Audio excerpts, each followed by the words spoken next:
বগুড়া জেলা সদর থানার অন্তর্গত নাকি চালিতাবাড়ি মধ্যপাড়া বাইতুল্লাহ জামে মসজিদের উন্নয়ন কল্পে তাফসিরুল কোরআন মাহফিলের স্বনামধন্য সভাপতি,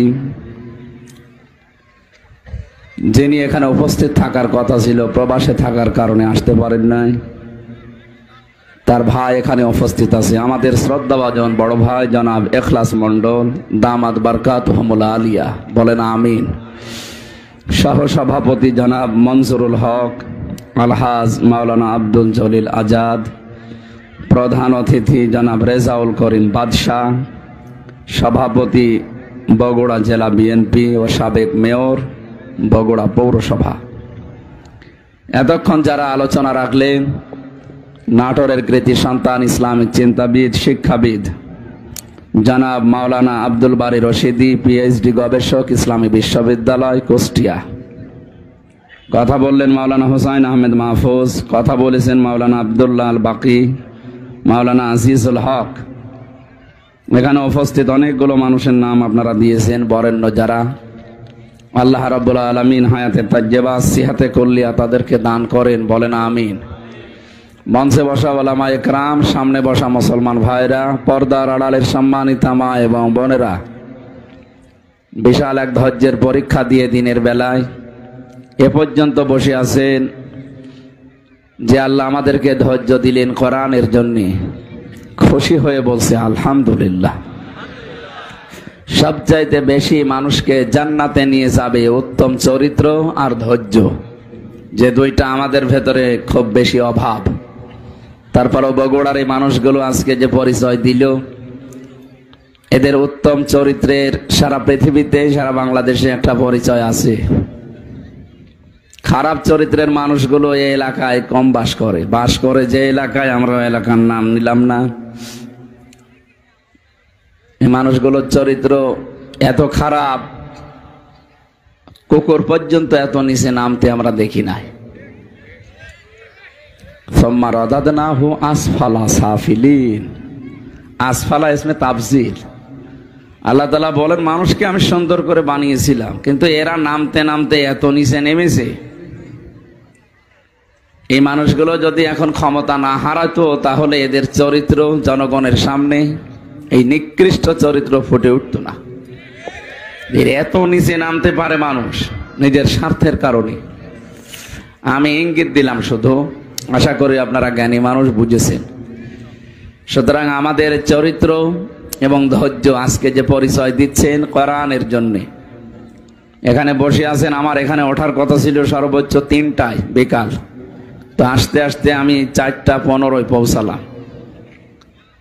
দেরি হয়ে গেছে এই কারণে আমার কালকে মাহফিল ছিল শ্বশুর বাড়ি, চুয়াডাঙ্গার জীবননগর উথলি। ম্যাডাম আমার সাথে গেছে, এই কারণে এখন এমনি আমি সে 3 বছর জেলে ছিলাম, আবার জেল থেকে বেরিয়ে আজ পর্যন্ত যেতে পারিনি। এই মাহফিলের ওসিলায় গিয়েছে, ওরা বলছে একটু থাকো। এই থাকো বলতে গিয়ে প্রায় 250 কিলোমিটার এখান থেকে, এত দূর পথ আবার আসা লাগবে তো। আর আজকে বৃহস্পতিবার, মাওলানা হোসাইন বলছিলেন খুব জাম রাস্তায়।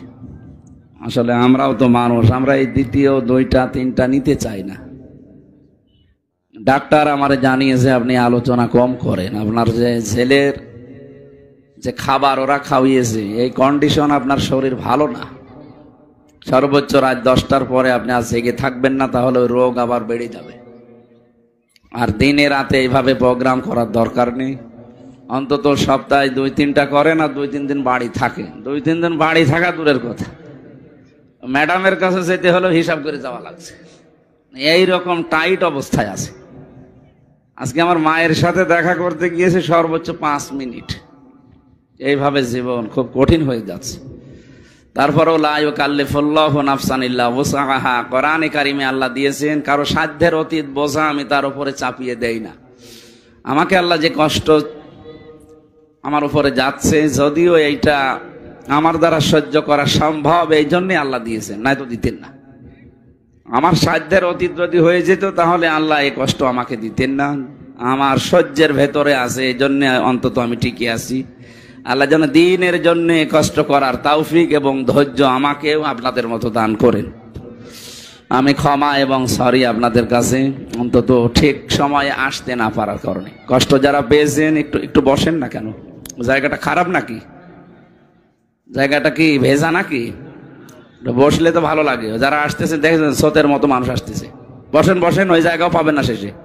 তাড়াতাড়ি বসেন, আমরা 1 ঘন্টা সময় পাবো মাত্র। তেলাওয়াতকৃত আয়াত থেকে তাফসীরুল কোরআন মাহফিল লিখেছেন। এটা দুনিয়ার কোনো অনুষ্ঠান না, এর সম্পর্ক সব আখেরাতের সাথে। কিসের সাথে? আখেরাত তৈরি করার জন্য এই অনুষ্ঠান আমাদের আজকে দরকার। এখান থেকে আমরা কিছু পুঁজি তৈরি করে নিয়ে যেতে চাই।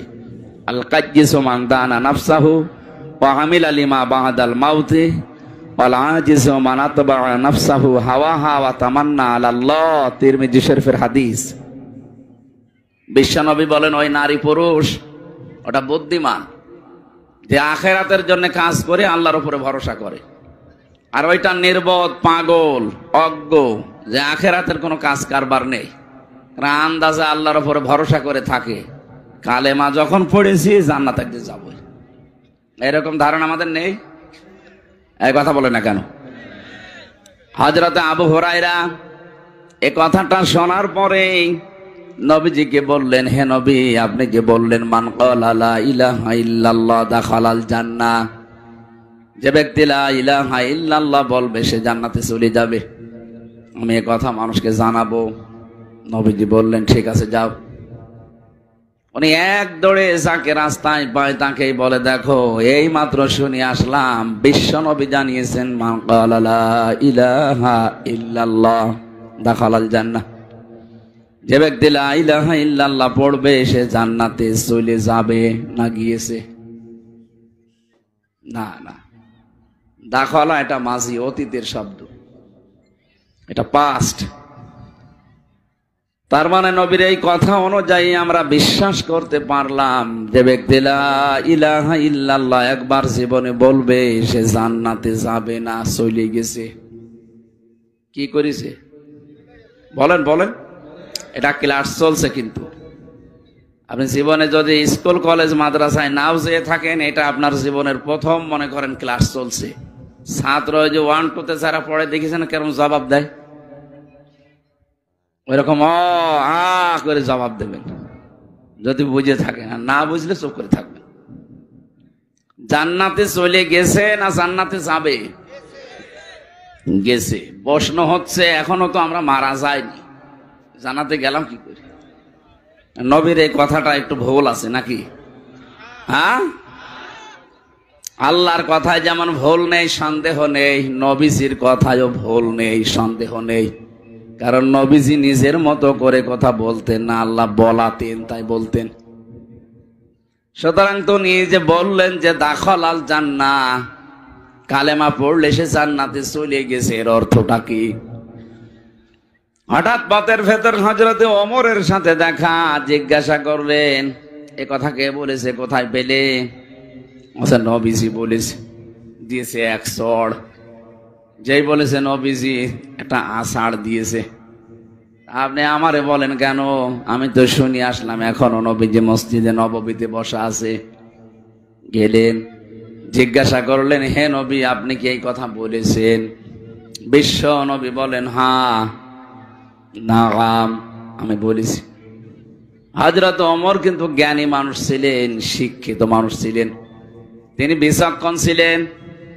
ওই জামানায় আরব জাহানের ভেতরে যারা 10 জন মানুষ শিক্ষিত, তার ভেতরে হযরত ওমর একজন। তিনি আমাদের মতো হুজুকে বাঙালি না, আন্দাজে এক কথা শুনলে পেছনে দৌড় দেয় না। কথাটা শোনার পরে চিন্তা করলেন, নবীজি তো মান ক্বালা লা ইলাহা ইল্লাল্লাহ দাখালাল জান্নাহ বলেছেন, ইয়াদখুলুল জান্নাতা বলতে পারতেন যে জান্নাতে যাবে। নবীজি জান্নাতে চলে গেছে কথা বললেন কেন? হযরত আবু হুরায়রা হয়তো অত বড় বিচক্ষণ ছিলেন না, এজন্য তিনি নবীর কথার অর্থ বোঝেননি। ওনাকে সাথে নিয়ে বলছেন, হে নবী আপনি এই কথা বললেন? বলে হ্যাঁ বলেছি। কেন বলেছেন? বলে আল্লাহ আমাকে জানিয়েছে আল্লাহ জানিয়েছে বুঝলাম, কিন্তু জান্নাতে চলে যাবে না আগে গিয়েছে কথা বললেন কি করে? নবীজি বললেন, আমি এই কারণে বলেছি, দাখালাল জান্নাহ শব্দের ভেতরে ব্যাখ্যা আছে। কোন মানুষ যদি সত্যিই মন থেকে কথা বলতে পারে লা ইলাহা ইল্লাল্লাহ, এই শব্দের ভেতরে যত হারাম কাজ আছে, নিষিদ্ধ কাজগুলো জানার পরে সে ছেড়ে দেয়, হালাল যেগুলো আছে বৈধ আছে জানার পরে জীবন থাকলে আঁকড়িয়ে ধরে, আমি তাদের জন্য এই শব্দটা প্রয়োগ করেছি যে দাখালাল জান্নাহ, সে জান্নাতে চলে গেছে। হযরত ওমর বললেন, হে নবী, এই কথাটা তো বলে না, শুধু বলেছে লা ইলাহা ইল্লাল্লাহ দাখালাল জান্নাহ। তাহলে মানুষ তো নামাজ রোজা ইবাদত বন্দেগী সব ছেড়ে দেবে। এই জন্য যারা এই ধান্দায় আছেন যে কালেমা যখন পড়েছি জান্নাত একদিন যাবই, ঠিক আছে, হালালকে হালাল জানা লাগবে না, হারামকে হারাম জেনে ছেড়ে দেওয়া লাগবে না।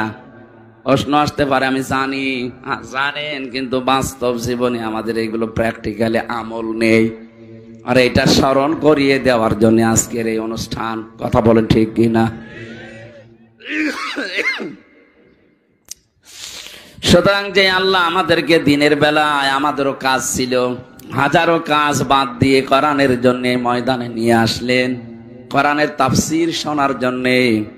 খুশি হয়ে বলেন আলহামদুলিল্লাহ।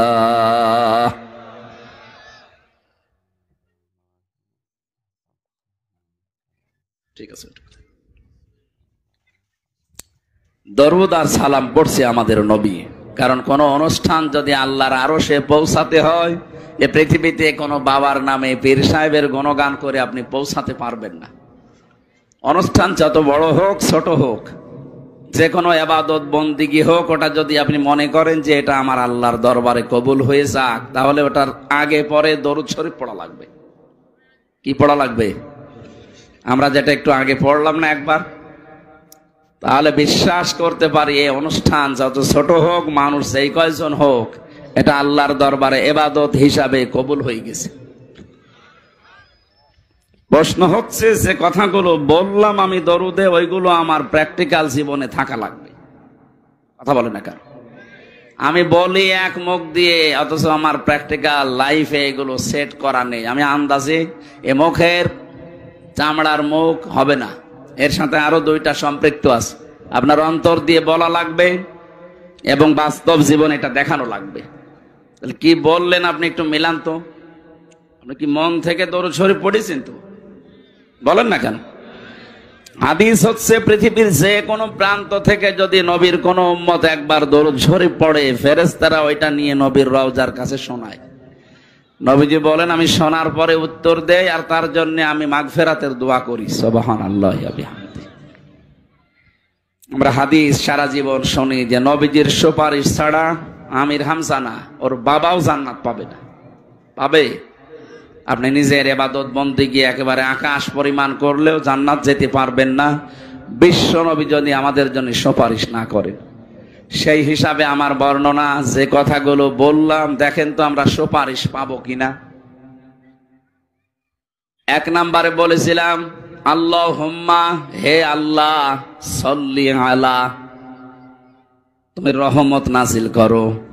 এখানে সাল্লুন শব্দের অর্থ চারটা।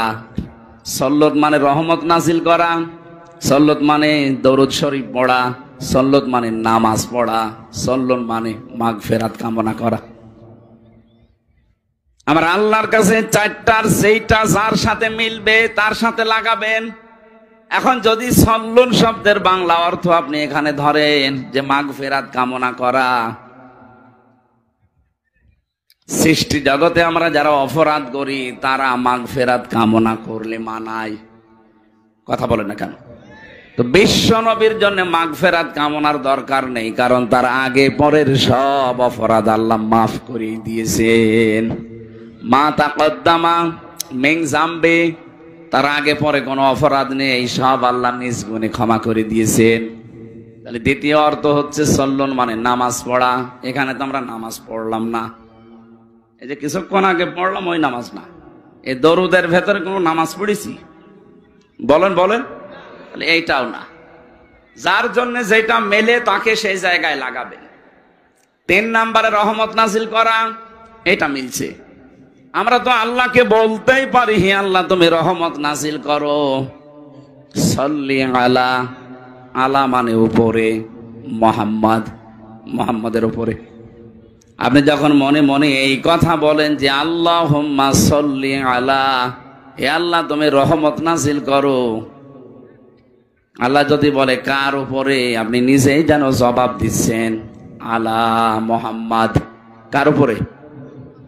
এক কথা বোঝা লাগবে, আপনি শুধু খেলা করার জন্য আসেন নাই। এত কষ্ট স্বীকার করে, টাকা পয়সা খরচ করে, সময় ব্যয় করে আপনি বসে আছেন, একেবারে চাতক পাখির মতো শুনতেছেন, বোঝার জন্য শুনেন। আপনি কিন্তু বলেন না যে আলা মুহাম্মদ, প্রথমে বলেছিলেন আল্লাহুম্মা সাল্লি আলা, হে আল্লাহ তুমি রহমত নাজিল করো। আল্লাহ জানো হঠাৎই প্রশ্ন করছে বান্দা কার উপরে। আপনি কি বলেছেন আলা মুজিব, মুজিবের উপরে? কথা বলেন না কেন? আপনি বলেছেন আলা জিয়া, জিয়ার উপরে। পৃথিবীর কারো নামে আপনি বলেছেন, কি বলেছিলেন? আলা মুহাম্মদ, মুহাম্মদের উপরে তুমি রহমত নাজিল করো। আল্লাহ যেন আবার আপনাকে প্রশ্ন করছেন, নারী হন আর পুরুষ হন, যে মুহাম্মদটাকে আমি একা না, সবাই মিলে এক বাক্যে জবাব দিয়েছি সাজ্জিদিনা, মুহাম্মদ আমাদের নেতা। আমি কি আমার নেতা বলেছি? বলেন বলেন। তাহলে সাজ্জিদ তো বলতাম যে আমার নেতা। সাজ্জিদিনা এক আলিফ টান দিলেন, জামা মোতাকাল্লিম, আমরা সবাই মিলে বললাম আল্লাহ সাজ্জিদিনা, মুহাম্মদ যেমন তেমন মানুষ না, উনি আমাদের সকলের নেতা। দরুদের ভেতরে আপনি আমাদের নেতা বলে স্বীকার করে নিলেন। এখান থেকে পরিবারে, সমাজে, রাষ্ট্রে গিয়ে আর মুহাম্মদুর রাসূলুল্লাহর নেতৃত্ব মানতে চান না। আপনি এইরকম দরুদ যদি কিয়ামত পর্যন্ত পড়েন, আল্লাহর রহমতে মাহফিল কবুল হওয়া দূরের কথা, আরো নিচে নামতে থাকবে। আমার কথার অর্থ বুঝেছেন? তাহলে সেটা পড়ছেন, এটা আমাদের বাস্তব জীবনে নিয়ে যাওয়া লাগবে না? সাজ্জিদিনা পড়লে আপনার জীবনের একমাত্র আদর্শ নেতা হবে মুহাম্মদ সাল্লাল্লাহু আলাইহি ওয়াসাল্লাম। আমি আশা করছি নরম ভাষায় কথা চাই বলেছি, আপনি বুঝেছেন। যদি না বোঝার ভান করে থাকেন, হামজা না হামজার বাপ আসলেও আপনি ওয়াজে কিচ্ছু হবে না। সুতরাং যারা দরুদ পড়লেন, এটা এখন থেকে সাজ্জিদিনা আমার নেতা না, আমাদের নেতা। কার নেতা? আমাদের নেতা মুহাম্মদুর রাসূলুল্লাহ। এতটুকু শেষ করেননি, আপনি আরেকটু বাড়িয়ে বলেছেন সাজ্জিদিনা মাওলানা। মাওলানা মানে আমির হামজা। কি মাওলানা মানে? অভিভাবক, পথ প্রদর্শক, গাইডলাইন দাতা, যিনি আমাদেরকে এই পৃথিবীতে জান্নাতের পথ দেখিয়েছেন, তিনি আমাদের আদর্শ অভিভাবক। এই জায়গায় শব্দগুলো বাংলাদেশ, ভারত, পাকিস্তানের মানুষেরা বেশি ভুল করে। আপনি দরুদের ভেতরে পড়ছেন মাওলানা, সে তো আমার না, আমাদের সকলের অভিভাবক, পথ প্রদর্শক, গাইডলাইন দাতা। অথচ এখান থেকে দরুদ পড়ে বাইরে গেলে নবীজির পথ মতো আর চলতে চান না। তখন নিজে একটা পথ বের করে নেন। আপনি নবীজির 63 বছরের পুরা জীবন পড়ে দেখেন তো, আপনি যে জিকির করেন, এই জিকির নবীজি জীবনে এইভাবে করেছে কিনা। আপনি যে বললেন মাওলানা, তিনি আমার গাইডলাইন দাতা, যেভাবে গাইডলাইন দেয় আমি ওইভাবে ফলো করি, তো আপনার জিকির তো নবীজির ফলো অনুযায়ী হচ্ছে না। সুতরাং আজকে থেকে সিদ্ধান্ত নিয়ে যাবেন, আমি যাই করি না কেন, যদি আমি টয়লেটেও বসি, আমি মাওলানা এ ঘোষণা দিয়ে এসেছি বগুড়ার মাটিতে, যে আমি গাইডলাইন পাবো, নবীজি যেইভাবে টয়লেটে গিয়েছে আমি ওইভাবে যাব। এই কথা বুঝতেছেন? আমার মনে হয় ফ্যানটা একটু ঘুরিয়ে দেন, এদিকে আমার সমস্যা হচ্ছে। কেন এখান থেকে একটু টান দেওয়া যাচ্ছে না? একটু ঘুরিয়ে দিলে তো হয়। না না, ওইদিকে থাক, যারা আছে তাদের লাগবে। ঠিক আছে, বসেন বসেন। আমার মনে হয় এখানে শিক্ষিত মানুষ আছে, এরা যা শুনছে যেভাবে যদি মানতে পারে মাহফিল সাকসেস। আর যদি এখানে সব রেখে চলে যায় তো আমার বেকার খালি ভকভক করা হবে। একটু খেয়াল করে বিবেকটা কাজে লাগাবেন। আজকে আপনি টয়লেটে গেলেন, মুহাম্মাদুর রাসূলুল্লাহ যেভাবে গিয়েছে ওইভাবে ডান পা দিয়ে প্রবেশ করলেন, হবে?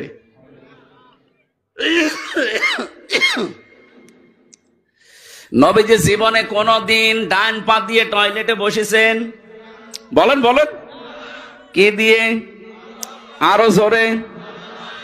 বাম পা দেওয়ার সময় তিনি বলতেন, আল্লাহুম্মা ইন্নী আউযু বিকা মিনাল খুবুসি ওয়াল খাবাইস। খুবসি না, খুবুসি, বহু বচন এটা। কারণ জিন শয়তান, জিন পরি অনেক আছে, একটা না।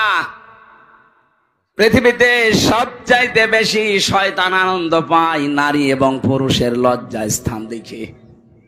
কারণ শয়তান যৌনবাদী ও যৌনতা ছড়াতে ভালোবাসে। আমরা যেহেতু সব জায়গায় পোশাক আশাক পরে থাকি, টয়লেটের সময়টা লজ্জা স্থান উলঙ্গ করা লাগে, উন্মুক্ত করা লাগে, এই জন্যেও ওখানে বসে থাকে। নবীজি শিখিয়েছেন ওখানে যাবার আগেই বলবা আল্লাহুম্মা, হে আল্লাহ, ইন্নী, অবশ্যই আমি, আউযু বিকা, তোমার কাছে আশ্রয় চাই, সাহায্য চাই, মিনাল খুবুসি ওয়াল খাবাইস, যত রকমের জিন পরি যা আছে দুষ্টু, ওরা যারা ওত পেতে আছে আমার লজ্জা স্থান দেখার জন্য, আমি ওদের থেকে আশ্রয় চাই। বিশ্বনবী বলেন এটা পড়ার পরে যখন মানুষ টয়লেটে বসবে এই শয়তানের চোখে ধুলা লেগে যায়। এখান থেকে একটা মাসলা বের হয়, শয়তান যৌনবাদী ও যৌনতা ছড়াতে ভালোবাসে। আমাদের যৌনাঙ্গ যতটুকু একজন পুরুষের জন্য এই নাভি থেকে শুরু করে হাঁটু পর্যন্ত ঢেকে রাখা এটা ফরজ। এটা কি? নামাজ পড়া যেমন ফরজ, একটা পুরুষের যদি পোশাক আশাক থাকে তাহলে তার নাভি থেকে হাঁটু পর্যন্ত মাস্ট বি ঢেকে রাখাই লাগবে। যদি এতটুকু কাপড় না থাকে তাহলে আপনার এই গুনাহ হবে না। কাপড়ই নেই, আপনি মাপ। কাপড় থাকলে মাস্ট বি এতটুকু ঢাকাই লাগবে। একজন পুরুষ মানুষ যদি নাভি থেকে হাঁটু পর্যন্ত ঢেকেও নামাজ আদায় করে তার নামাজ হয়ে যাবে। কিন্তু একজন মহিলা যদি নাভি থেকে হাঁটু পর্যন্ত ঢেকে নামাজে দাঁড়ায়, ওর নামাজ হবে না, না হবে না। কারণ ওর ফরজটা আর একটু বেশি। ওর মাথার চুল যদি সেজদায় দিতে গিয়ে, রুকু দিতে গিয়ে দেখা যায় ওর নামাজ ভেঙে যাবে। এই জন্য মেয়েদের শাড়ি পরে আমার মনে হয় নামাজ শুদ্ধ হয় না। মেয়েরা যারা শাড়ি পরে নামাজ পড়েন এটা বাদ দেবেন, আপনি সালোয়ার কামিজ বানাবেন। আমার মনে হয় সালোয়ার কামিজে খরচও কম হবে, ফরজ পর্দাও আদায় হবে, নামাজও সুন্নত অনুযায়ী হবে। আমরা স্বামী যারা আছি তারাও বেশি যাব। ৩,০০০-৫,০০০ টাকা দিয়ে শাড়ি না কিনে ওই 450-500 টাকা দিয়ে সালোয়ার কামিজ বানানো হয়ে যায়। মেয়ে লোক তো ঝামেলা, ও ছাতা মানতে চাই না। সম্মানিত মা বোনেরা, আপনার ফরজ মুখমণ্ডল, হাতের কবজি আর পায়ের পাতা বাদ দিয়ে পুরা শরীর আপনাকে ঢেকে রাখা লাগবে। নামাজের সময় অন্তত মাথার চুলটা যেন বের হয়ে না যায় কোনো ক্রমে। শয়তান সব চাইতে বেশি আনন্দ উপভোগ করে তখন যখন দেখে কোনো মানুষের লজ্জা স্থান উন্মুক্ত হয়ে আছে। আর এইটা চালু করার জন্য 15.5 বছরে যারা দায়িত্বে ছিল, ডাইরেক্ট ইনডাইরেক্ট ওই মানুষগুলো সব চাইতে বেশি চেষ্টা চালিয়েছে। কয়েকদিন আগে একজন উপদেষ্টা হয়েছে, ও নিজের স্ত্রীকে দিয়ে সারা জীবন এই কাজ করাচ্ছে।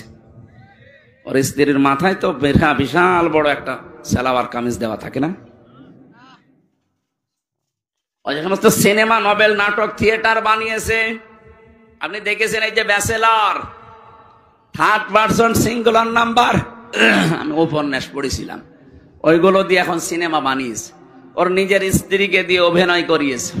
এখানে পরকীয়া প্রেম কি করে করা লাগে, সমকামিতা কিভাবে প্রমোট করা লাগে এইগুলো উস্কে দিয়েছে সারাটা জীবন। সেই লোক এখন এই দেশের উপদেষ্টা। ও সামনে যদি দায়িত্বে ভাবে থাকে, নিজের বউ না আপনার বউ দিয়ে করাবে তখন। এই জন্যই তো দেশে এখন ঝড় উঠতেছে না, এরে বাদ দিন। আপনি দরকার হয় ছাগলকে বসান, কিন্তু এরে বসানো যাবে না। ৯৬% মুসলমানের দেশে যারা আল্লাহর নিষিদ্ধ কাজ পুরুষে পুরুষে নাকি বিয়ে করবে। বাড়ি যেয়ে কালকে বলবেন। আপনি টের পাচ্ছেন কোথায় যাচ্ছে?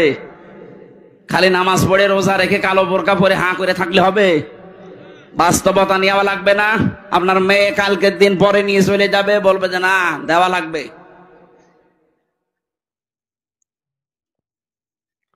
যেটা বোঝানোর জন্য বলছিলাম, বিশ্বনবী বলেন যখন আপনি দোয়া পড়ে বসলেন 8 মিনিট 10 মিনিট আপনি কাজ করলেন, বের হওয়ার সময় বলবেন গফরানাক, বাম পা দিয়ে বের হবেন।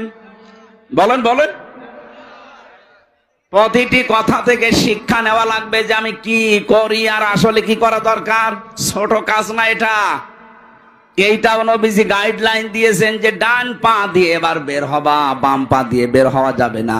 পৃথিবীর নিকৃষ্ট জায়গার ভেতরে যেহেতু একটা পায়খানা, কথা বলেন না কেন, যেন ওখানে যতক্ষণ থাকবেন বাম পা দিয়ে থাকবেন।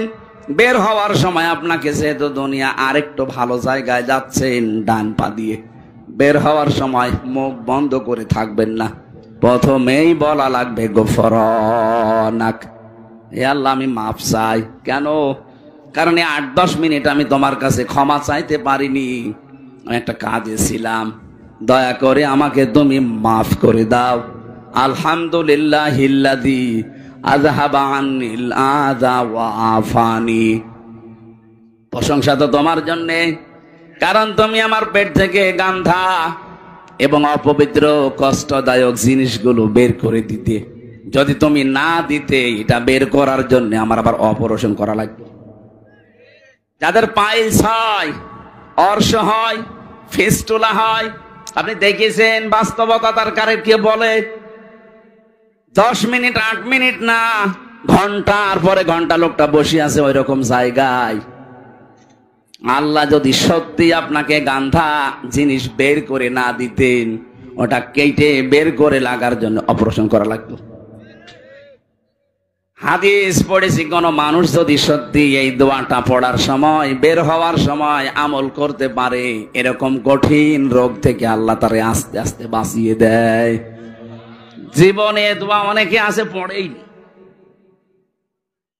আমার বোঝানোর বিষয় ছিল যে দোয়াটা পড়ে আসলেন, গেলেন, 8-10 মিনিট সময় কাটালেন, পড়াটা নবীজির গাইডলাইন মতো হয়েছে, এই জন্য পড়াটাই ইবাদত। কথা বলেন এখন, এটা যে ইবাদত মানেন তো? আপনি মনে করছেন আমি 10 মিনিট টয়লেটে থাকলাম, এটা আবার ইবাদত হয় কি করে? হ্যাঁ, কারণ এই তরিকাটা রাসূলুল্লাহর। এই তরিকা যদি আপনি আব্রাহাম লিঙ্কনের মতো করেন, আপনি যদি জো বাইডেনের মতো যান আর বের হন, ডোনাল্ড ট্রাম্পের মতো যান আর বের হন, ওইটা তখন আর ইবাদত হবে না। ওটা কিয়ামতের দিন আপনাকে আল্লাহ হাজির করবে ওই ট্রাম্পের সাথে, কারণ আপনার গাইডলাইন দাতা, আপনার আদর্শ, আপনার অভিভাবক হয়ে দাঁড়িয়েছে পথ প্রদর্শক ট্রাম্প। কথা বলেন না কেন?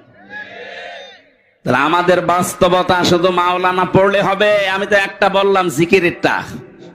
দুনিয়ায় যত রকমের কাজ আছে, প্রত্যেকটি কাজে সেই অনুসরণ করা লাগবে মুহাম্মদুর রাসূলুল্লাহ। কেউ বাজারে গেছে, কিভাবে দরদাম করবে, কিভাবে তার ক্রেতা বিক্রেতার বিক্রি হবে, এমন কোন কাজ নেই নবীজি জীবনে করেননি।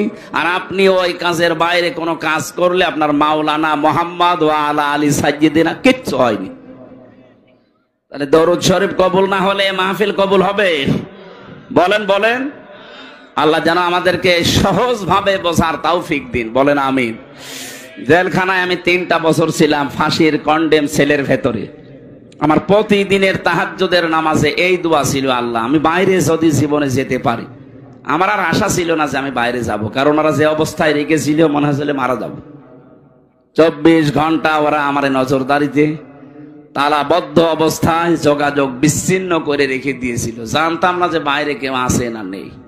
এমনি তো টেনশনে তো বিভিন্ন রোগ এমনি হয়নি, এই কারণে হয়েছে।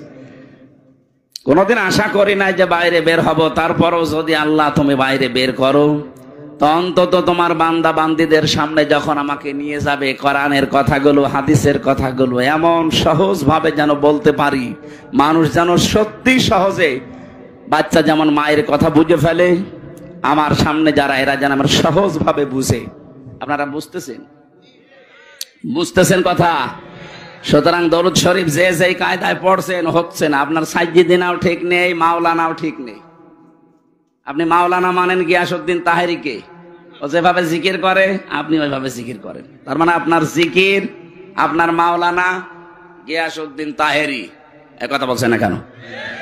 আপনার মাওলানা, আপনার জিকির হওয়া লাগবে তো মুহাম্মদুর রাসূলুল্লাহর মতো। কথা বলেন না কেন? আপনার ব্যবসা হওয়া লাগবে মুহাম্মদুর রাসূলুল্লাহর মতো। আপনার রাজনীতি হওয়া লাগবে মুহাম্মদুর রাসূলুল্লাহর মতো। আপনার অর্থনীতি হওয়া লাগবে মুহাম্মদুর রাসূলুল্লাহর মতো। হ্যাঁ, আপনি নামাজ পড়েন রসুলের মতো, রোজা রাখেন ওনার মতো, ব্যবসা করেন আব্রাহাম লিঙ্কনের মতো। এলাকায় বহু মানুষ এমন আছে নিজে টাকা ছেড়ে রাখে, 1000 টাকা দিয়ে দেয়, প্রত্যেক মাসে 100 টাকা করে বেশি করে নেয়। এটা মনে হয় এখনো শুরু হয়নি। এই এলাকায় এই সুদের সাথে জড়িত, তাহলে সে মায়ের সাথে জেনা করছেন। এই কাজ করছেন কারা? হাত তোলেন তো। আন্দাজে আপনারা মিথ্যা কথা বললে যে এলাকায় আছে, কই একটা লোক তো নেই। ওই রকম মানুষ এখানে আমি জানি যে আসবে না, কারণ ও আসলে তো ধরা খাবে। সুতরাং এখানে যারা আছে কাজের ভেতরে আমরা নেই। যদি কেউ থেকে থাকেন আজকে এই মুহূর্তে তাওবা করেছিল, না খেয়ে মরে যান ভাই। মায়ের সাথে জেনা করে মরে যাবেন? জেনার শাস্তি জানেন? কোরআনে কারিমে সূরা ফুরকানের 68 নম্বর আয়াতের মাঝে আছে, ওয়ালা ইয়াজনুন, জেনা করবা না, কারণ জেনা করলে ইউদাফ লাহুল আযাব। আল্লাহ বলেন জেনার শাস্তি ডবল হবে। এখন যদি বলেন কই আমি তো কোনোদিনে জেনা করিনি, কিয়ামতে আপনার আমলনামায় এটা উঠে থাকবে যে আপনি মায়ের সাথে জেনা করে এসেছেন। যারা এই যে টাকা ছেড়ে রাখে, টাকা আসে। 1 বিঘা জমি আপনি আমার কাছ থেকে নেন, নেওয়ার সময় হয়তো 70-80 হাজার টাকা দিয়ে দেন। 1 বছর 2 বছর 5 বছর করে খাবেন। টাকা যখন ফেরত দেব, জমি তখন ফেরত নেব। এই সিস্টেম আছে না? এইটাও সুদ ভাই। এটার কি বলে বাংলায়? এগ্রিমেন্ট। সে যে এগ্রিমেন্ট তো ইংরেজি হয়ে গেল, বাংলায় কি বলে? বন্ধকি। এই কাজে এই যে যেহেতু এটা জমিন না, এই যে বিভিন্ন জমি আছে, এখানে 1 বিঘা জমি দিলে 60,000 70,000 টাকা নেয়। 1 বছর করে খাবেন, যখন টাকা ফেরত দেবেন তখন আপনাকে জমি দেব। কারা কারা এই কাজে আছেন? আমি কিছু বলছি না, হাত তোলেন তো। এই 2 জন। ঠিক আছে ভাই, আলহামদুলিল্লাহ। না, এদের সাহস আছে, বগুড়ার মানুষ তো, তারেক জিয়ার মতো সাহস আছে। বলেন তো আপনি যে এই কাজ করেন, কি না জেনে করেন না জেনে করেন? না জেনে। তাহলে এখন যেহেতু জেনে ফেলছেন, এরপরও যদি করেন, আপনি এতদিন বলতে পারতেন আল্লাহকে যে আল্লাহ আমি জানতাম না, এখন কি করব? এখন যদি বলেন যে আমি জানতাম না, তাহলে মিথ্যা বলা হবে। আর অনেকে মনে করছে আল্লাহ এ তো না আসাই ভালো ছিল। হ্যাঁ, এখানে একটা কথা আছে, যে মানুষগুলো এই ধান্দায় থাকে যে আমি জানতাম না তাই মানতাম না, তার ডবল গুনাহ হবে। এই কথা বুঝতেছেন? কোন মানুষ যদি কোন বিষয়ে জানে কিন্তু মানে না, তার গুনাহ হবে একটা। আর কোন মানুষ জানেও না মানেও না, গুনাহ হবে কয়টা? 2টা। কেন? কারণ জানাও ফরজ, মানাও ফরজ। জানার ফরজ আপনি আদায় করে ফেললেন, আপনার একটা ফরজ আদায় হয়েছে। আপনি মানেন না, এটার জন্য গুনাহ হবে কয়টা? বলেন না কেন? আপনি জানেনও না মানেনও না। আপনি জানেন না কেন? প্রশ্ন হচ্ছে আপনি জানেন না কেন? আমি কি জেনে এসেছি দুনিয়ায়? আমি তো আপনার মতো মায়ের পেট থেকে এসেছি। আমি যদি জানতে পারি ইসলামের নিয়ম, আপনার কি হয়েছে? আপনি এইটার জবাব দিতে পারবেন না। এই জন্য যে ব্যক্তি বলে যে জানি না তাই মানি না, আজকে তো জানলেন। আর এই কারণেই তো অনুষ্ঠানগুলো দেওয়া হয় যে আপনি কেন জানেন। তাহলে সেই 4-5 জন হাত তুললো যে ওনারা জমি বন্ধকি দেয়, এগ্রিমেন্ট করে, 60,000 70,000 টাকা নেয়, করে খায়, আবার টাকা ফেরত দিলে জমি ফেরত দেয়। এটা মায়ের সাথে জেনা করার গুনাহ হচ্ছে। এটা থেকে মুক্ত হওয়া লাগবে না? আমার মনে হয় এই মাসলা বলা ভুল হয়ে গেল নাকি? এটা মানবেন তো যদি আমি এখন পদ্ধতিটা বলি? মানা যাবে না ইনশাল্লাহ? আরে ভাই, আপনি কার জন্য কি করে যাচ্ছেন আমার তো বুঝে আসে না। আমি আপনার সন্তান, আমার জন্যই করছেন। আপনি 200 বছর পরে আসবেন, যে বাড়ি ঘর বানিয়েছেন, যে জমি জায়গা রেখে গেলেন, এই জমি জায়গা আসলে আপনার ঠ্যাং ভেঙে ফেলা হবে। হ্যাঁ, আপনি 200 বছর পরে আসেন, আমিও থাকবো না 200 বছর পরে, আপনিও থাকবেন। আমার ছেলে, আমার নাতি, নাতির নাতি থাকবে, তারা আপনাকে ঢুকতে দেবে? আমারে ঢুকতে দেবে? তাদের জন্য বিশাল সম্পদ গড়ার জন্য আপনি এই মায়ের সাথে জেনা করার গুনাহ করে যাচ্ছেন, অথচ 100 বছর পরে আসলেও আপনাকে এই জমিতে আর থাকতে দেবে না, ঢুকতেই দেবে না, বলবে কে আপনি চিনি না। এটা একটা ধোঁকা। এই ধোঁকার জন্য আমাদের আসল বিশাল জীবন পড়ে আছে সামনে। এরকম পাগলামি যেন আমরা কেউ না করি ভাই। এই স্মরণ করানোর জন্য এই তাফসির মাহফিলে আসা লাগে। আল্লাহ আমাদেরকে স্মরণ করাচ্ছেন।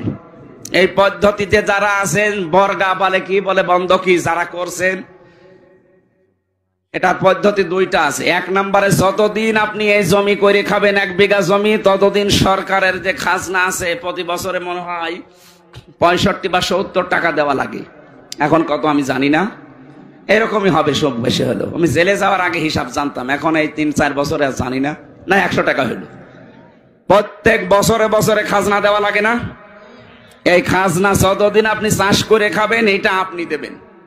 আর যখন ওরে 1 বছর 2 বছর 5 বছর পরে টাকা ফেরত দেবেন, ওই 70,000 80,000, তখন কমপক্ষে 8-10 হাজার টাকা কম নেওয়া লাগবে।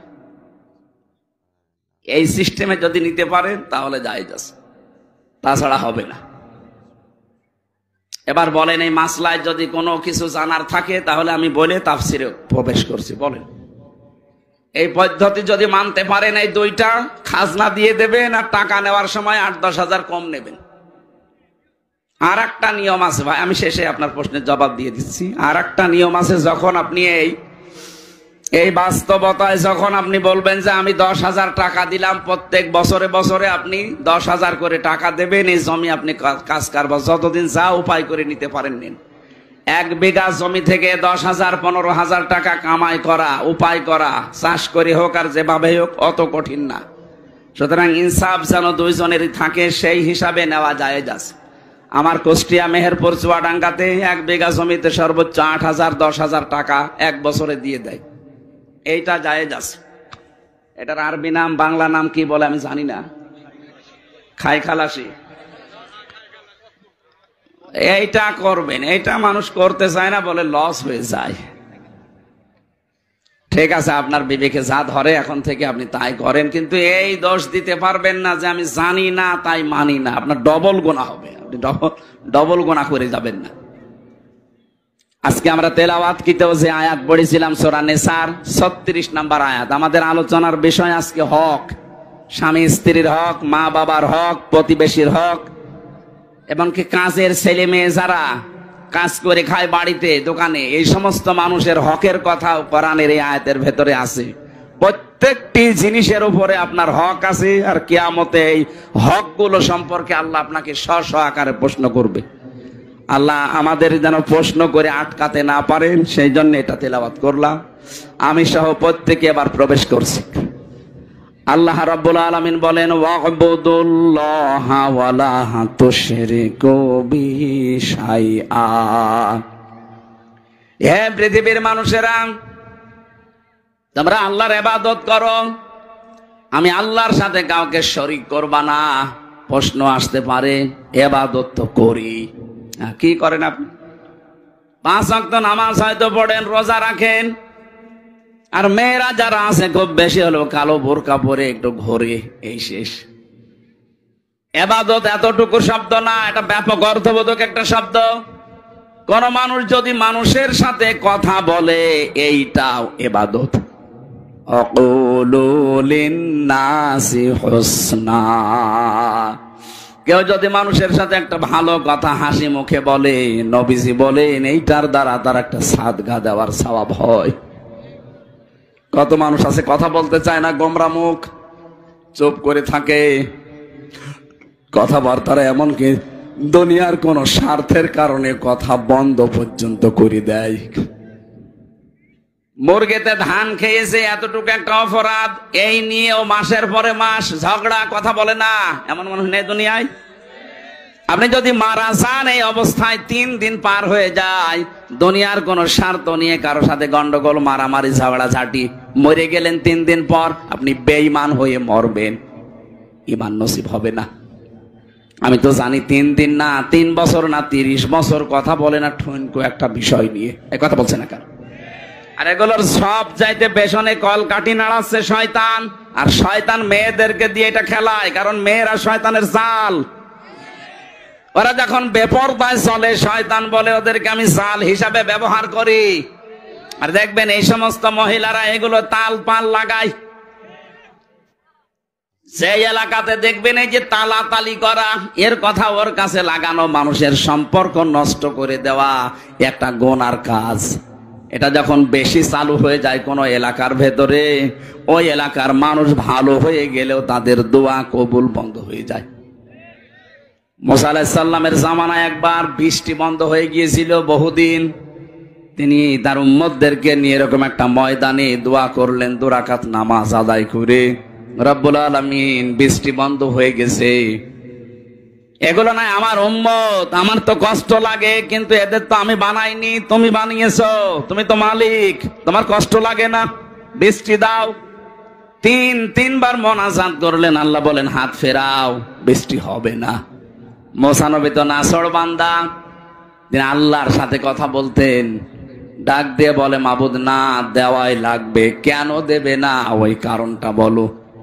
আল্লাহ তাআলা বলেন বৃষ্টি দিতে পারি, তুমি যাদেরকে নিয়ে দোয়া করছিলে এর ভেতরে একজন নামিমা তালাতালি করা মানুষ আছে। ওই লোকটা যতক্ষণ এই মোনাজাতে হাজির থাকবে, তোমার দোয়া নবী হলেও কবুল হবে না। হযরতে মুসা নবী বললেন, আল্লাহ তুমি শুধু ওর নাম বলো, দেখো ওর কি করি। আল্লাহ বলছে না, আমি নিজেই নাম ধরে কথা বলতে নিষেধ করি মানুষকে, আর এখন আমি নাম ধরে দিলে তুমি ওরে মারামারি করবা, অপমান করবা, আমি এটা হতে দেব না। মুসা নবী বলে, আল্লাহ তাহলে আমি টের পাবো কি করে? আল্লাহ পাক বলেন, তুমি এই মাসলাটা শুধু ওদের সামনে বলো, ওদের ভেতর থেকে যদি কেউ তাওবা করে নেয় তাহলে আমি আল্লাহ আমি ভেবে চিন্তে দেখব। উনি উম্মতদের সামনে বয়ান দিলেন, এখানে আমি নবী একা না, সব নবী যদি এখানে এসে দোয়া করে দোয়া কবুল হবে না, কারণ এর ভেতরে যে নামিমা তালাতালি করা মানুষ আছে, এই মানুষটা যতক্ষণ বের হয়ে না যাবে, তাওবা না করবে, ততক্ষণ পর্যন্ত এখানে বৃষ্টি নামবে না। আসলে সবাইকে আমি তাওবা করাই, তাহলে ওই লোকটাও তাওবা করবে। হযরতে মুসা তাওবা পড়লেন। তাওবা মানে এই যে আস্তাগফিরুল্লাহ রাব্বি মিন কুল্লি, এটা তো একটা বাক্য। তাওবা মানে অপরাধের স্বীকৃতি দেওয়া। মনে মনে বলেন আর সামনে প্রকাশ্যে বলেন, ওপেন বলেন, আপনাকে বলা লাগবে যে আমি অপরাধী। এই যে অপরাধ বোধ, এইটা আমাদের ভেতর থেকে আজ উঠে গেছে। অন্যায় করার পরেও অনেক মানুষ বুক ফুলিয়ে টান করে বলে কি করেছি, কি করেছি মানে আপনি কি করেছেন? আপনার বিবেককে প্রশ্ন করেন তো। 15.5 বছরে যারা দায়িত্বে ছিল তাদের বিবেককে যদি একটু প্রশ্ন করে যে কি করেছি আমি, কত মানুষ আমার কারণে মিথ্যা মামলায় জেল খাটতেছে, মিথ্যা সাক্ষী দিয়ে তারে আমি ঘরে থাকতে দেই নাই, তার ব্যবসা বাণিজ্য বন্ধ করে দিয়েছি। না বগুড়া এগুলো ছিল না? সিলেটে এই জেলা আরো বেশি থাকার কথা। কত মানুষ এই দেশে গুম হয়ে গেল, খুন হয়ে গেল আয়না ঘরে। আমি 14 বছর পর্যন্ত মানুষ দেখেছি এত বড় বড় নখ হয়ে গেছে, চুল দাড়ি গোপ মনে হচ্ছে যে জঙ্গল থেকে বেরিয়ে আসতেছে। এত বড় বড় নখ দিয়ে এই দেওয়ালের সাথে খসিয়ে খসিয়ে লিখে রাখতো মোবাইল নাম্বার দিয়ে যে ভাই আমি আজ 14 বছর হয়ে গেল, যদি এই নাম্বারটা বাইরে কেউ দিতে পারেন বলবেন যে আমি বেশি আছি। কি করেছে আপনি টের পান না? আমি 10 দিন আয়না ঘরে ছিলাম, আমি টের পেয়েছি যে কি করেছেন আপনি। ওখানে আমি 5 বছর 8 বছর 10 বছর 14 বছর একাধারে মানুষ পড়ে আছে, তাদের সাথে আমার দেখা হয়েছে। আর আপনি এখনো বলেন যে আমি কি করেছি। ওখানে যদি আপনার 14 বছর না 14 দিন রাখা যায়, আপনি এমনি হার্ট অ্যাটাক করে মরে যাবেন। এই যে এত বড় বড় অপরাধ করার পরও এখনো পর্যন্ত অনেকের অনুশোচনা নেই, স্বীকৃতি নেই, অনুতপ্ত হওয়ার কোনো আলামত নেই, আরো বৃদ্ধি বাড়তেছে। আপনাকে আল্লাহর ভালো বানাবে না। কারণ যারা অপরাধ করার পরে স্বীকার করে না তাদেরকে আল্লাহ শয়তান বানিয়ে দেয়। হযরতে আদম ভুল করেছিলেন, স্বীকার করেছিলেন, আর শয়তান ভুল করার পরে স্বীকার তো করে নাই, আরো আর্গুমেন্ট পেশ করেছে, ক্বালা আনা খায়রুম মিনহু, আমি ওর চাইতে ভালো। কি করেছি আমি জোরে সেজদা দেব? এই যে এই কি করেছি এই কথা বলে শয়তান। কে? যারা পালিয়েছে দেখেন তো, তারা এখনো পর্যন্ত মুখ জোর থামে না। এই কথা বলেন না কেন? এই জন্য অপরাধ করার পরে যারা স্বীকার করতে চায় না, সে যেই হোক, পরে আল্লাহ হেদায়েত থেকে বঞ্চিত করে দেয়। আর আমার তো মনে হচ্ছে 15.5 বছর যারা অত্যাচার, জুলুম, নির্যাতন, গুম, খুন আর মিথ্যা মামলা, মিথ্যা সাক্ষী আর চাঁদাবাজি, বিশেষ করে আয়না ঘরের সাথে যারা জড়িত, এদের কপালে মনে হয় আল্লাহ হেদায়েত দেবে না। এত কিছু করা হচ্ছে, এত কিছু বলা হচ্ছে, সতর্কবাণী না, এদের কোনো পরিবর্তন নেই, এখনো পর্যন্ত মুখ জোর করে যাচ্ছে। তা আল্লাহ আপনাকে যে পথ দেখাবে, কিছু থাকা লাগবে না? কি দেখে দেবে আপনাকে পথ? সব তো ফেরাউনের মতো কালো বানিয়ে ফেলেছেন। এক কথা বলছেন না কেন?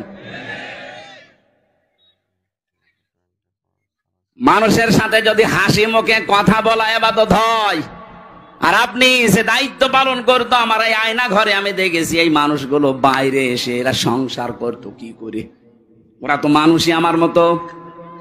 24 ঘন্টা একটা মানুষকে যে পায়ের ভেতরে হাত দিয়ে, সামনে রডের ব্যারিকেড দেওয়া, হাত দিয়ে ওরা টাইট করে বেঁধে দিত হ্যান্ডকাপ দিয়ে। আপনি বলেন তো 2-5 মিনিট 10 মিনিট পরে খুলে দিলে হয়? বছরের পর বছর এইভাবে আটকিয়ে রাখে একটা মানুষ। আপনি মানুষ, আর আপনি বলেন আমি কি করেছি? শয়তান পর্যন্ত ওই দৃশ্য দেখে আমার মনে হয় কাঁদবে, কিন্তু এই জালেমদের চোখে কাঁদা তো দূরের কথা, আরো উল্টা পাল্টা কথা, আরো হাসি তামাশা করতো। এই মানুষগুলো বাইরে এসে এরা এদের স্ত্রীদের কাছে থাকতো কি করে, এরা সংসার করতো কি করে? আমরা নাই ভেতরে মাটির নিচে থেকে, আপনাদের সাথে তো তারা বেড়াতো। এই মানুষগুলো তো যে কোনো মানুষের এলাকার মানুষ। এরা এই বাংলাদেশের 64 জেলার এই দায়িত্বে প্রাপ্ত মানুষগুলো, এরা এই বিভিন্ন জেলার মানুষ না? এরা ছুটি নিয়ে অন্তত মাসে 2-5 দিন বাড়ি আসতো না? কিভাবে থাকতো আপনার সাথে? আমার তো বিশ্বাস হয় না। হয় গমের বড়ি খাইতো, নাই লাল পানি খাইতো, তাছাড়া ওর ঘুম আসা সম্ভব না।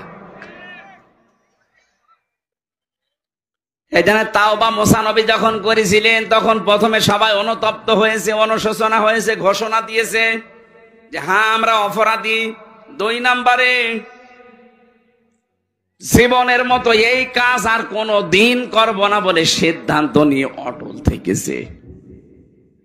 এগুলো নেওয়ার পরে আল্লাহ পাক বলেন এবার দোয়া করো। দোয়া করতে দেরি, বৃষ্টি নাজিল হতে দেরি হয়নি। কি বুঝলেন মুসা নবীর এই হাদিস থেকে? এখানে আমির হামজা না কাবা শরীফের ইমামও যদি এসে দোয়া করে, আর ওই যে তালি করা লোক যদি নারী পুরুষের ভেতরে কেউ থাকে, আজকের এই মাহফিলে এই দোয়া কবুল হবে না, মাঠে মারা যাবে। সুতরাং এরকম তালি করার অভ্যাস যাদের আছে, এর কথা ওর কাছে লাগায়, ওর কাছে ওর কথা লাগায়, সম্পর্ক নষ্ট করে দেয়। আপনি আগের থেকে বাড়ি চলে যান। ওই যে একজন চলে যাচ্ছে, যান যান যান যান, তাড়াতাড়ি চলে যান। আপনি থাকলে আমাদের মাহফিল আর হবে না, যান। চলে যাচ্ছে যারা, চলে যাক। এরা চলে গেলে আমরা তারপর মাহফিল শেষ করব। তালি করা মানুষ নিয়ে আমরা মোনাজাত করতে রাজি না, কারণ মাহফিলই কবুল হবে না। জীবনের মতো অপরাধ থেকে বাঁচা যাবে না যে যাক জীবন চলে যাক, আমি তালি করব না। কার জন্য তালি করে সম্পর্ক নষ্ট করে না? এই অভ্যাস বেশি মেয়েদের ভেতরে। কথা বলুন না কেন? সম্মানিত মা বোনের, আপনার নামাজ, রোজা, এই কালো বোরকা সব কিন্তু একেবারে মাঠে মারা যাবে, কিচ্ছু কবুল হবে না। মুসা নবীর মতো এত বড় পাওয়ারফুল নবী হাত তুলে বসে আছে, আল্লাহ হাত ফেরত দিচ্ছে, আর আপনি কোথাকার কি? এই জন্য এবাদত এইটাও, কথা বলাও এবাদত। কারোর সাথে যদি রাগ করে থাকেন, ওটা আল্লাহর জন্য রাগ করা লাগবে। ও আল্লাহর বিধান মানতে চায় না, ওকে বোঝানোর পরে এই কারণে ওর সাথে আমার সম্পর্ক ভালো না, এটা কার জন্যে? বলেন বলেন। কারোর সাথে যদি ভালোবাসা দোস্তি তৈরি হয়, এটাও তৈরি হওয়া লাগবে আল্লাহর জন্য। কাউকে কিছু দিলে, দান করলে, ওটা আল্লাহর জন্য। কাউকে কিছু দেই না, দান করি না, ওটা আল্লাহর জন্য। নবীজি বলেন ফাকাদ ইস্তাকমালাল ঈমান, ওর ঈমানকে যেন পরিপূর্ণ করে নিল। এক একটা আয়াতে লক্ষ লক্ষ কথা এভাবে তাফসীর আকারে করা আছে। এটা 1-1.5 ঘন্টা 2 ঘন্টার ব্যাপার না, এগুলো আমি বই লিখেছিলাম।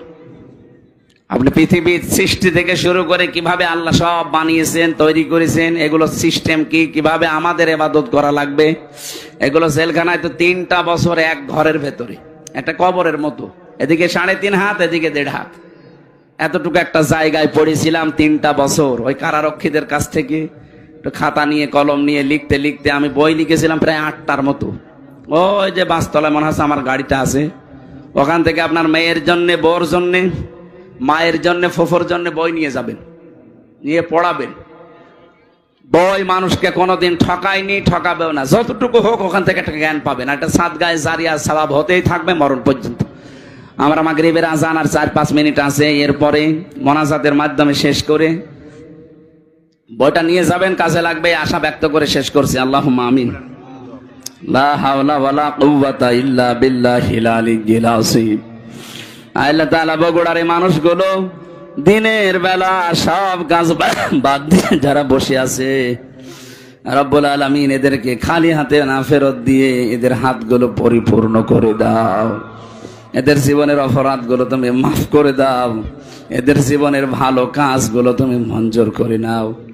এরা যে ধৈর্যের পরিচয় আজকে তোমার জন্য দিয়েছে, এত কষ্ট করে সেই সকাল 10টা থেকে বসে আছে, অনেকে দুপুরের খাবার পর্যন্ত খেতে পারেনি। আল্লাহ এই মানুষগুলোকে উসমানের মতো বানিয়ে দাও। সম্মানিত সভাপতি, তোমার বান্দা ইখলাস, তাকে ইখলাস দিয়ে পরিপূর্ণ করে দাও। যিনি আসার কথা ছিল মালয়েশিয়া আছে, আসতে পারে নাই, তাকেও তুমি মঞ্জুর করো আল্লাহ। এই মাহফিলে যত আলোচক কথা বলেছে এদের কবুল করো।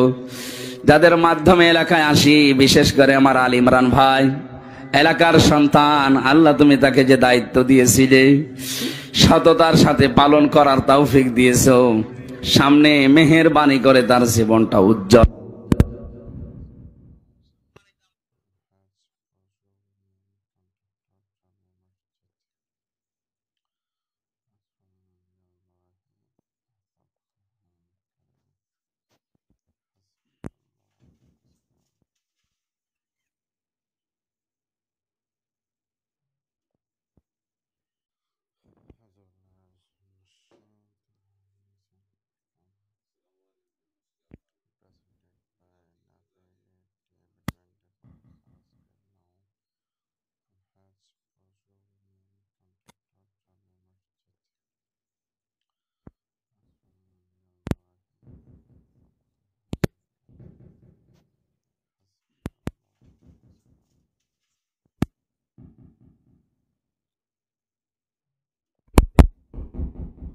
শরীরও পারে না, এরপরেও তোমার বান্দাদের ডাকে সাড়া দিয়ে জোর করে আশা লাগছে।